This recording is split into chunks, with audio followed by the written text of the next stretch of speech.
Hi guys, finally I get to record a little video. I have to tell you something. I was hoping deeply that Facebook would allow me to have access to Facebook Live videos on Facebook. You know, how you can now do live videos and people can ask you questions, you can answer. Well, I guess I'm not big enough of a community yet to have access to these, but I know it's going to be coming and it's going to be so much easier to interact with you and respond to your questions or share tips around cooking and stuff. So for those who don't know me, I'm Angélique Binet. I'm a food mentor, a cooking instructor, and my goal in life is really to help more and more people to eat better, and most of all to help them to find that confidence to eat and prepare the food the way they feel inside. Like, what do I need to eat today? What do I feel like healthy recipes, and as well local ingredients that you can find even around your house, like edibles, or in the farms in the regions where you live. So I have a blog, angeliquebinet.com, where I propose some recipes that are classified by food intolerances, so gluten-free, dairy-free, egg-free, nut-free, etc., etc. There's a little bit of everything for everybody, and I hope you enjoy it once you get there. But today I want to make sure that you are with me because I'm about to share my story about fiddleheads. So fiddleheads, if you're in Canada, you probably heard of them. It's like a little fern that you find in the woods, probably around marshes or along the rivers. And so I got the chance to share a day with First Nation Rocky Bear and his daughter, Ursula. And they show me how it's part of a tradition for Aboriginal nations to use this fern as a staple. So I want to share with you my story, all they taught me about it, how you pick it, what you should do, what you should not do, and most of all, how you can keep them in your house all winter long, so that you have something to eat that is still green, still fresh, but it's in a can. So Ursula so kindly shared with me her recipe, and she will share it with you. So make sure you subscribe to my newsletter. I'll be working all day today preparing the content for you guys. So you'll find not only my story but also the recipe.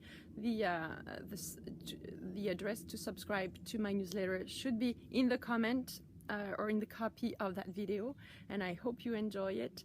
And until then, enjoy the day and eat well. Enfin, le temps de faire une petite vidéo. En fait, je vais vous avouer, ce qui m'arrive, c'est que j'espérais en secret que Facebook me donne accès à la diffusion en direct sur Facebook, ce qui va nous permettre en fait d'échanger en direct des questions, réponses, et peut-être même faire des cours de cuisine en ligne. Mais ça ne s'est pas encore produit, alors j'ai décidé aujourd'hui de faire une petite vidéo et de la partager aujourd'hui avec vous. Donc je suis Angélique Binet, pour ceux qui ne me connaissent pas, animatrice d'ateliers de cuisine et puis aussi coach en cuisine. Donc mon but dans la vie, c'est d'aider le plus de gens possible à manger mieux et surtout à retrouver la confiance de cuisiner des choses simples, santé évidemment, et d'utiliser les produits du terroir, ceux qui sont autour de nous. Et justement, j'en profite pour faire le lien entre pourquoi je voulais absolument vous parler aujourd'hui. Je vais vous parler de ce qu'on appelle les têtes de violon ou crosses de violon. Alors qu'est-ce que c'est que ça? Pour ceux d'entre vous qui ne vivent pas au Canada, vous n'en avez peut-être jamais entendu parler. C'est en fait une petite sorte de fougère qui pousse dans les forêts, notamment le long des rivières ou dans les endroits marécageux. Donc évidemment, ce n'est pas toutes les fougères qui sont comestibles, mais celle-ci est comestible. Et donc arrive la période où elles vont bientôt être prêtes pour la cueillette. Alors ce qui m'est arrivé, c'est une expérience fabuleuse que j'ai vécue justement avec les Premières Nations du Canada dans la région de Tobique, le long de la rivière Tobique au Nouveau-Brunswick, qui se trouve à l'est du Canada, je dirais entre le Québec et la Nouvelle-Écosse. La Nouvelle-Écosse qui est donc la partie extrême est du Canada, si on ne compte pas évidemment l'île de Terre-Neuve, qui est encore plus à l'est que la Nouvelle-Écosse. Donc les têtes de fougère, les crosses de violon, comme vous voulez. Vous verrez, je vais vous montrer, mais ça ressemble vraiment à la crosse de violon.